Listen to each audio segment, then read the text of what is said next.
So good morning to all of you. So after ending our chapters with Indian architecture and sculpture, edicts and inscriptions, let's move on to a very important topic from your UPSC prelims and mains perspective, that is Indian paintings. Now you might ask me, ma'am, what is so important about Indian paintings? Why do we have to learn about them? You find Indian paintings in the temples, in the caves, and in many other monuments of construction. When I was talking to you about cave architecture, I had mentioned about Ajanta, Ellora, Badami caves. You find the cave architecture there along with paintings. The temple architecture is also not without paintings. It has been an integral part of life, and studying these paintings will give an insights about how life was there in the previous generations. If we study the cave architecture, we find a notion like what our primitive man was doing. Was he hunting? Was he dancing? Was he singing? How he used to eat? How he used to dress? All has been taken from the evidence which is given from the painting. If we see the paintings in the Ajanta and Ellora, we again see the reflection of the society there. How the rulers used to rule, how the palaces were there, how the people used to be there, what they used to wear, what they used to eat, everything we get to know through this architecture, through these sculptures, through these paintings as evidences. History is based on evidences, and we hugely rely on these evidences like the architecture, like the edicts, like the inscriptions and the paintings for our history. So let's see, what do we have in Indian paintings to learn about. This is one of my art I had painted. I've just used it as a background pic. So let's start with prehistoric paintings. What do they reflect on? Why they are important for us to learn as history students. So we will begin with the prehistoric paintings. Before I go to the content, let me show you the figures or the cave paintings we have found in the Bhimbetka rock shelters of Madhya Pradesh. One of the first to be found. Look at the paintings here on the cave walls, on the roofs. Don't we feel they were quite tall?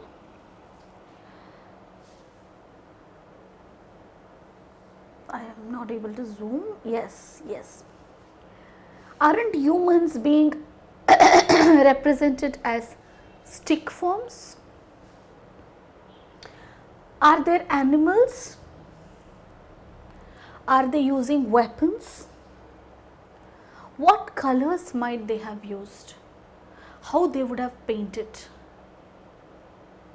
All this question comes to our mind when we see this cave painting which is at the Bhimbetka rock shelters of Madhya Pradesh.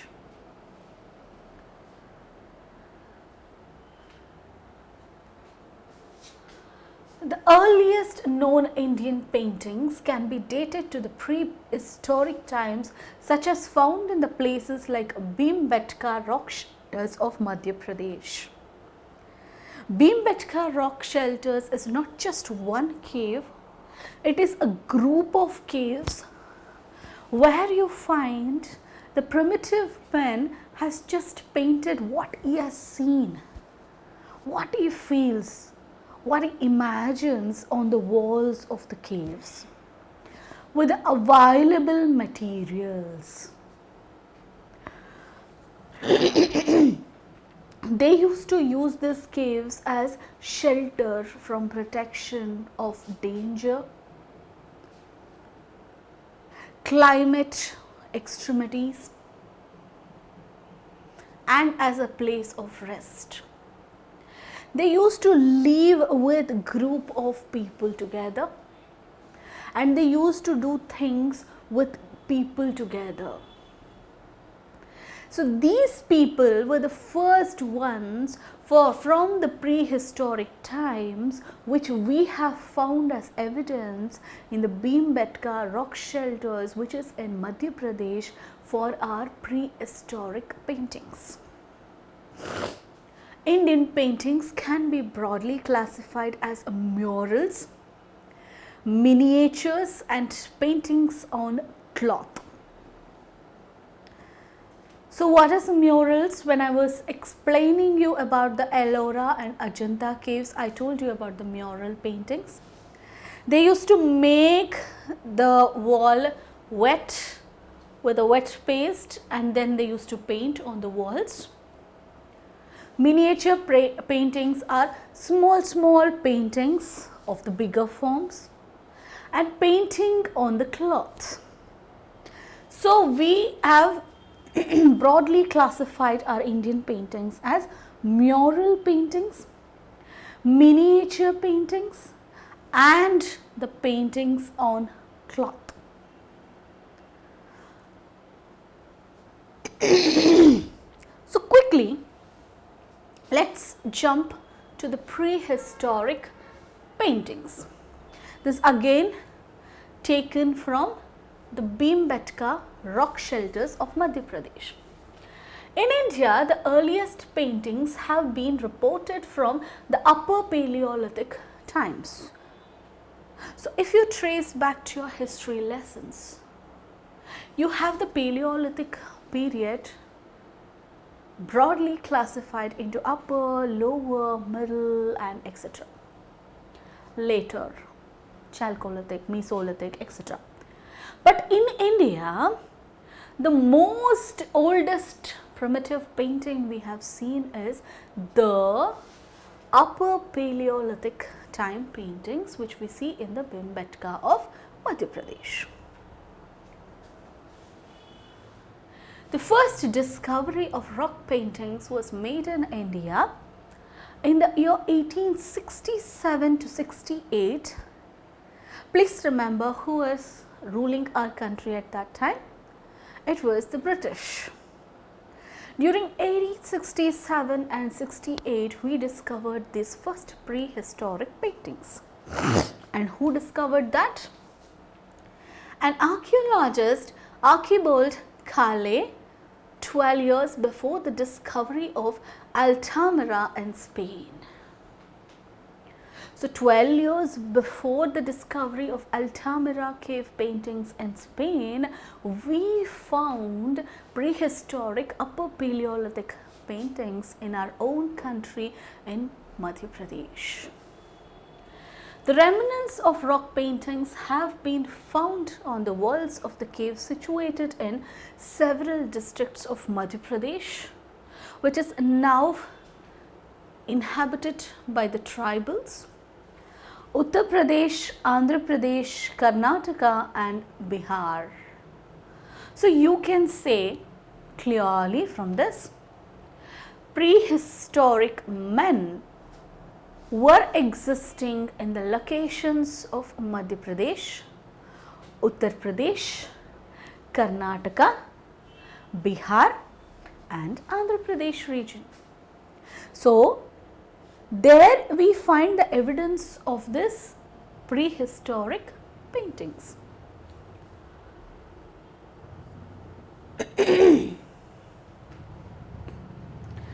Apart from Bhimbetka, we also find the paintings in Uttarakhand. In the Kumaon Hills of Uttarakhand. The Kumaon Hills of Uttarakhand houses certain prehistoric paintings. And it is on the banks of a river. I told you when I was teaching about Indus Valley Civilization or Mauryans or post-Mauryans that rivers became important places of settlements. Because water was very much needed for the people, and wherever river banks were there, you could find the settlements and people easily. So here in Uttarakhand, near a river Suyal at Lakhudiyar in Uttarakhand, you find the prehistoric paintings. Now what does this Lakhudiyar means? Lakhudiyar literally means 1 lakh caves. So they say in the local language that this Lakhudiyar has 1 lakh caves, and all of them are evidences of our prehistoric men and their life and paintings. So this image has been taken from Lakhudiyar caves of Kumaon Hills of Uttarakhand. Here you find the primitive man drawing with red ochre, bright red. Here it is brown in Bhimbetka. In Kumaon it is bright red. It means the primitive men simply used the locally available materials for his paintings. So the evidences are found in different settlements of Bihar, Uttar Pradesh, Uttarakhand and Madhya Pradesh and Andhra Pradesh and Karnataka region of India for prehistoric paintings. The paintings here can be divided into 3 categories. In the introduction, when I showed you, we can see man, we can see animal, we can see geometric patterns in white, in black and red ochre. So 3 categories of paintings we do see in this prehistoric paintings. One is men, the second one being animals, third one being geometric patterns. They have either used white color or black color or ochre. Humans are represented in stick-like forms. If you see here, humans are represented in stick-like forms because they didn't know how to draw the shape of humans, so they used to, draw them as stick-like figures. A long snouted animal was drawn, which simply would have been an elephant. You see fox here. You see multiple legged lizards. So probably these were the main animals which they used to see in their local vicinity. So a long snouted animal would be an elephant, a fox, dogs, multiple legged lizards were some of the local available animals. So first thing we should know here is 3 categories we can summarize these prehistoric paintings. One is human figures, second animal figure and third is geometric pattern. And the colors they used are white, black and red ochre. Humans are represented as stick forms. Animals clearly, which was locally more abundant, were elephant, fox and multiple legged lizards. So Wavy lines, rectangle filled geometric designs and groups of dots can also be seen here. See, they didn't know the artistic way of expression. They just drew whatever they saw, whatever they imagined. The dots would be the stars they could have seen in the nights. It would have been something what they have imagined.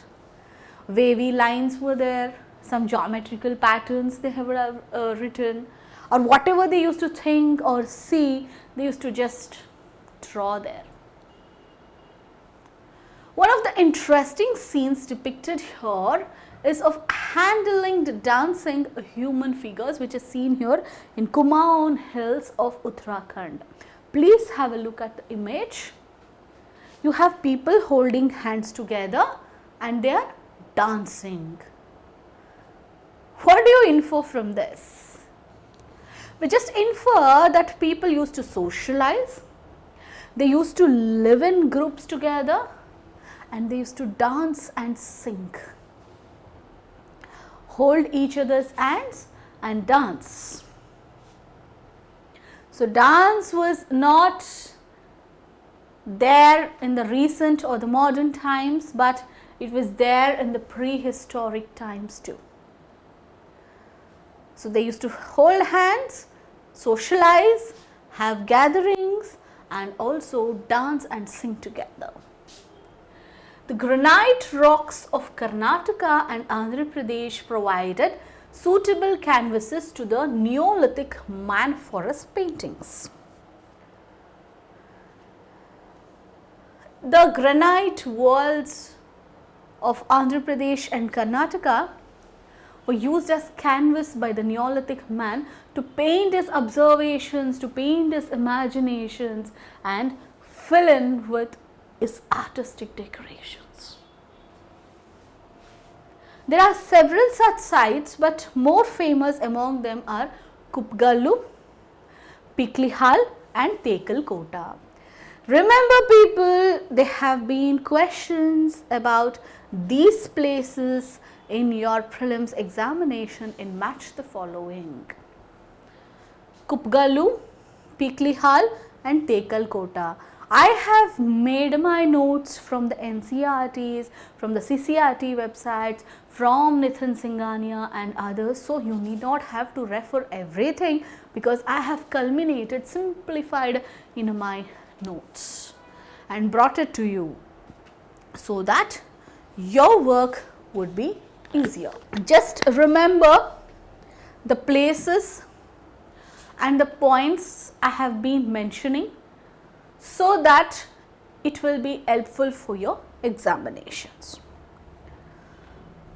So, I told you wavy lines, different patterns, geometric, they used to write on the walls.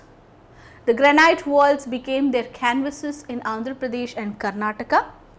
Some of the Neolithic sites were Kupgallu, Piklihal and Tekal Kota. So, let us see if I have to brush up the prehistoric paintings. Let me tell you that the first prehistoric paintings were found in the Bhimbetka rock shelters of Madhya Pradesh, and broadly we classify the Indian paintings into mural, miniature and paintings on cloth. In the years 1867-68, during the colonial period, an archaeologist named Archibald Calle, he discovered this Bhimbetka which belonged to Upper Paleolithic times. There have been many caves situated in Madhya Pradesh, Bihar, Uttar Pradesh, Uttarakhand, Karnataka and Andhra Pradesh to represent these prehistoric paintings. In Uttarakhand, in the Kumaon hills, you have prehistoric paintings where you have people holding hand together and dancing. Lakhudiyar is on the banks of river Suyal at Lakhudiyar, and they bear these prehistoric paintings. Lakhudiyar simply means 1,00,000 caves. And the paintings were divided into three categories: humans, animals and geometric pattern. They use 3 colors: white, black and red ochre. Humans were represented as stick forms. Commonly found animals were fox, multiple-legged lizards and elephants. You find the sites in Kupgallu, Piklihal and Tekalkota. So, after completing the prehistoric paintings, let's move on to the next chapter, the mural paintings and cave paintings. Look at the mural paintings here. Now, what is a mural? It is a large picture painted or affixed directly on a wall or a ceiling. Murals are definitely not small figures, but they are huge figures which are directly painted on the walls or it is mounted on the walls. The existence of mural paintings in India dates back to 2nd century BC to 8th to 10th century AD. So, 2nd century BC to 8th and 10th century AD, you find the evidence of these mural paintings in India. Now, where have we found these mural paintings as evidence? The Ajanta caves, Bagh caves, Sittanavasal caves in Tamil Nadu. Ajanta, Bagh, I have told you it is in Maharashtra and Madhya Pradesh each. Ellora Cave in Tamil Nadu. Ravanchaya rock shelter and Kailashnath temple in Ellora caves of Maharashtra. So, these caves are examples of the cave paintings and the mural paintings in India. I repeat, the Ajanta caves, the Bagh caves, the Sittanavasal caves, Ellora caves, Ravanashaya rock shelter and Kailashnath temple in Ellora caves. The majority of the themes in these paintings relates to the religion of Buddhism, Jainism and Hinduism. Guys, please remember these cave paintings and mural paintings were done during the ancient times and the religion was also influenced from the ancient times. We don't see Islam here, you don't see Christianity here. Why? Because the Indian subcontinent had rulers from Hinduism, Jainism and Buddhism faith. So, these rulers used to give money for the traders and the Buddhist bhikshus to draw these paintings on the walls or of the caves. So, murals are directly painted on the cave walls or it is simply mounted on the cave walls and they are not small as miniatures and they are very huge and big. You find them from 2nd century BC to 10th century AD. The religious themes you find here is Hinduism, Jainism and Buddhism. The caves found with mural paintings are Ajanta caves, Bagh caves and you have the Sittanavasal, Ellora, Ravanshaya and Kailashnath temple in the Ellora caves. Now, let's see first the features of the Ajanta caves, which is very famous and very important from UPSC perspective. Ajanta is the only surviving example of painting of 1st century BCE and the 5th century BCE, means very primitive mural paintings we do find in Ajanta caves, which dates back to 1st and 5th century BCE. Very primitive, and it has survived the test of time and stands even today as evidence of mural paintings in India. The subject matter of these paintings is almost exclusively Buddhist. The Ajanta caves have mainly the Buddhist element, and the paintings too depict the Buddhist Jatakas and the tales of Buddha in them. The tales associated are Jataka, collection of stories recording the previous births of Lord Buddha. So Ajanta caves are very important. Look at the paintings here.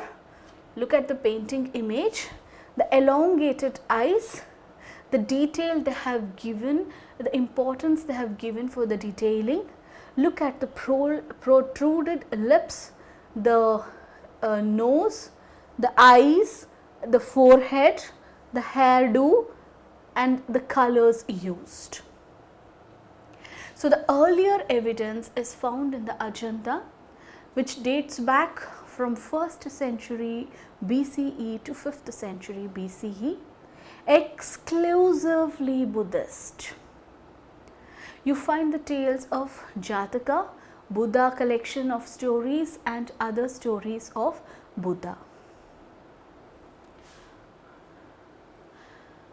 The earliest paintings at Ajanta are in cave number 9 and 10. Ajanta is a group of caves, and they have named caves on numbers. In cave 9 and 10, you find the earliest surviving examples. It portrays a king with attendants in front of a tree decked with flag. I have given the image of the painting where a king is there. He is with attendants there. In front of a tree he is sitting with flags. It's a very primitive painting, and it is in rock 9 and 10.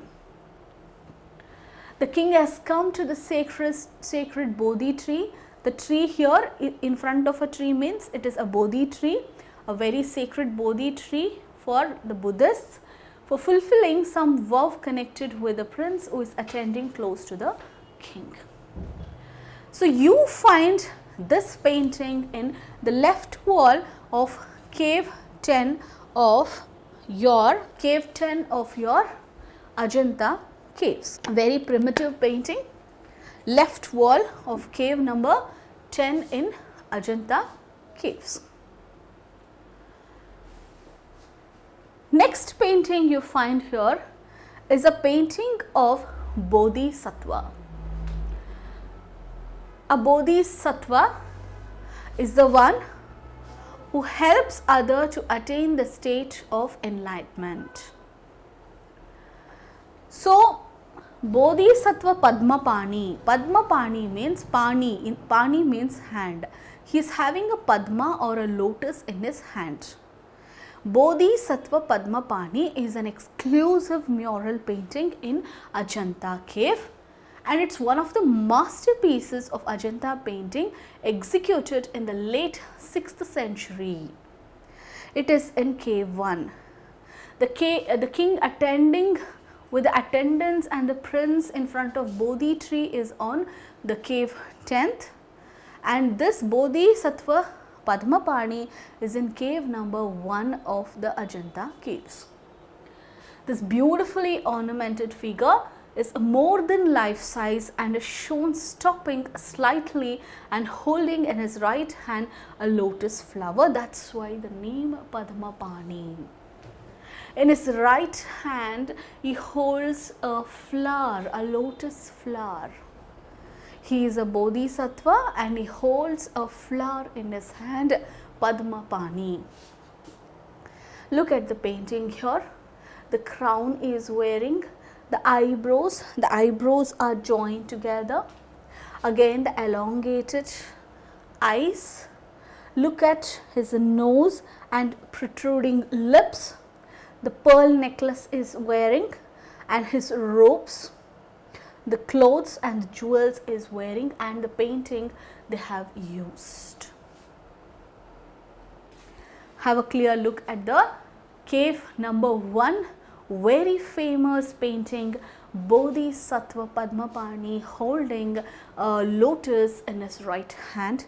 And Bodhisattvas are the Buddhist monks who will guide the normal people to the enlightenment route.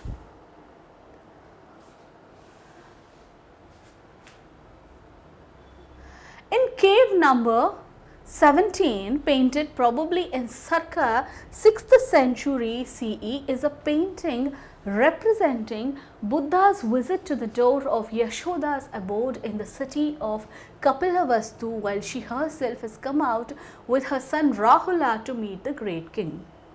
If you have read about the life of Buddha, Buddha left his house, leaving his wife and young son, and went in search of truth.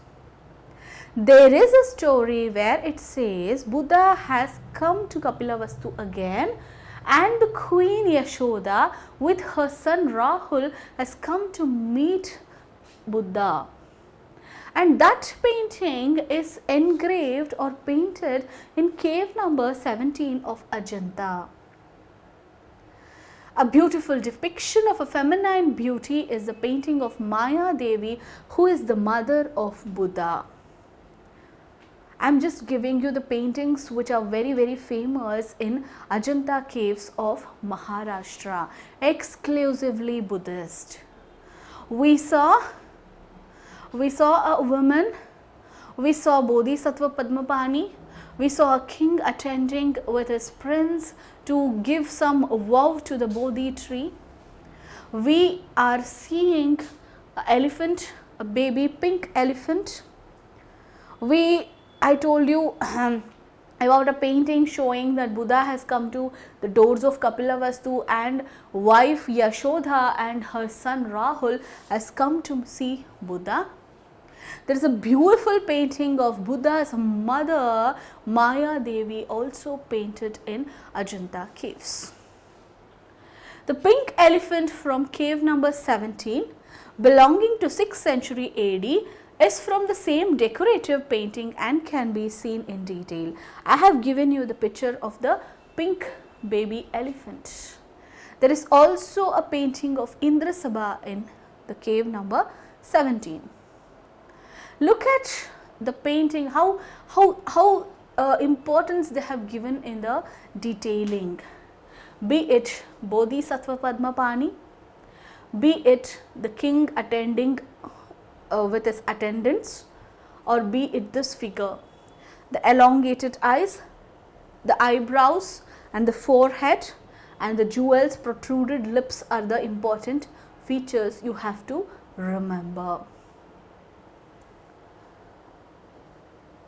After Ajanta caves, I want to tell you about Bagh caves. These Bagh caves are in Madhya Pradesh and correspondent to those paintings of Ajanta in cave number 1 and 2.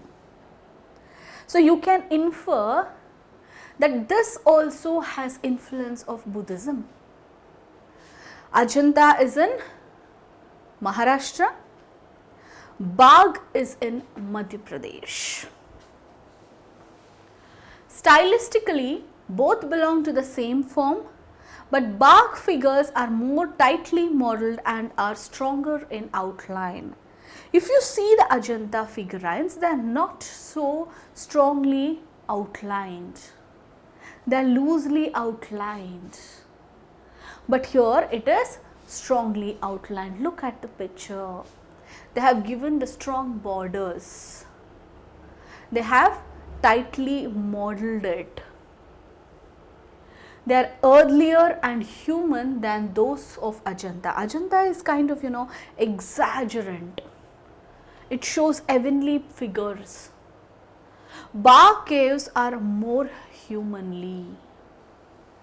So in Bagh caves of Madhya Pradesh, you have the influence of Ajanta cave 1 and 2, and they are also Buddhist in nature, but they are more tightly modeled and they are thickly decorated or bordered. They are more humanly in nature than heavenly form of Ajanta. Look at the figures. Again, the eyes are same, but look at the eyebrows, you can see the difference here. Look at the hairs, look at the earrings and the wardrobes. Look at the lips and the nose. You can find the difference there, isn't it? And they have given thick bordered outline. If you see here, it is not. If you see here, they have bordered. So this is about the features of the Bagh caves of Madhya Pradesh. So coming to the next cave paintings, that is the Badami Cave paintings. The earlier two paintings we saw was the Ajanta and the Bagh caves. They were exclusively Buddhist in nature, while Badami caves are the earliest Brahmanical paintings. They are the earliest Brahmanical paintings you find in India. They are the fragments found in Badami caves, in cave number 3, belonging to 6th century AD. Don't you find difference between the Ajanta cave paintings, Bagh cave paintings and the Badami paintings? Look at here, look at the eyes here. How different the eyes have been drawn, how different the nose have been drawn, how different are the lips and the figurine paintings. The colors used is also different in Badami. The Ajanta and Bagh caves are Buddhist in nature, while the Badami caves are Brahmanical in nature. The painting of Shiva Parvati is found somewhat well preserved. This is a painting of Shiva and Parvati, and it is kind of well preserved than other paintings which we have seen in Badami caves.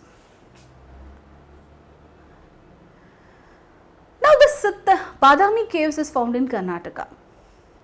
Sittanavasal cave paintings. Now where is the Sittanavasal caves? The Sittanavasal caves is in Tamil Nadu region, and other centers of painting show the extent of its penetration in the south. So here if you see, it is made of black, grey and white color. Buddha influence is there. So definitely Buddhism religion. The paintings of Sittanavasal are intimately connected, it is Jain theme, it is Jain theme. It is connected with the Jain themes and symbolism. It enjoys the same norm and technique as of Ajanta.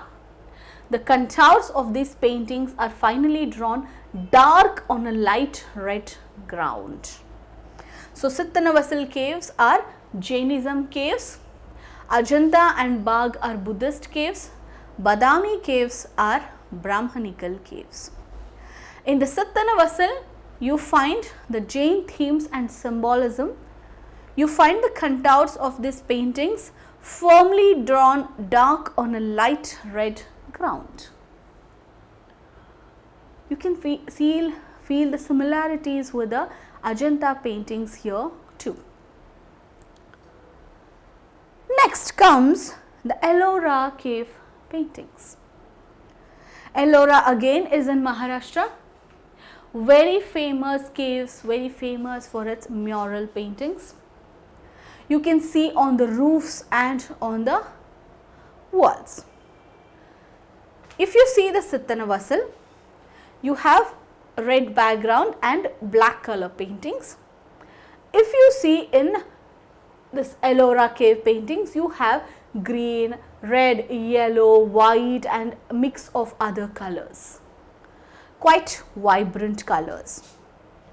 A number of Hindu, Buddhist and Jain temples were excavated from Ellora between 8th and 10th centuries from the living rock.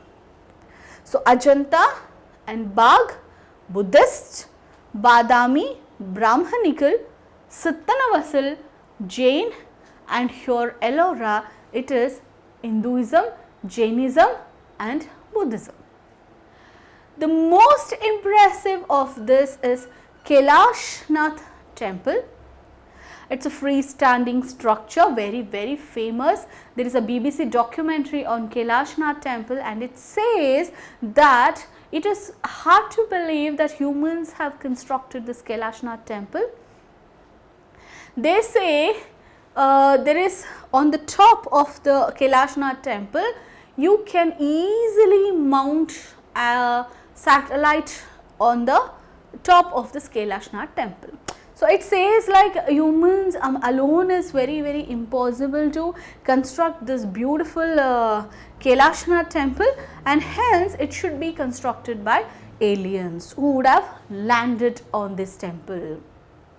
So, it is a freestanding structure which is in fact a monolith which has served several fragments of painting on the ceiling of the different parts of this temple. And who developed this? The patronage of Rashtrakuta king Krishna I was behind the patronage of this Ellora caves, and it is dedicated to Lord Shiva. Kailashnath temple is dedicated to Kailashnath, that is Shiva, and Rashtrakuta king Krishna I was the patron of this Ellora cave paintings. There were guilds of Tamil Nadu and Andhra Pradesh and Karnataka also who sponsored these cave paintings. So, Ellora has 3 religions in it: Hinduism, Jainism and Buddhism. The most impressive cave painting is on the roofs of Kailashnath temple, which is a free standing temple built from a single rock, patronized by the Rashtrakuta king Krishna I and is dedicated to Shiva. So, I here complete here with cave paintings and the mural paintings. I still have some parts of the mural paintings coming up in the next class. So, thank you and please brush up with your history lessons to connect to my classes. Thank you so much.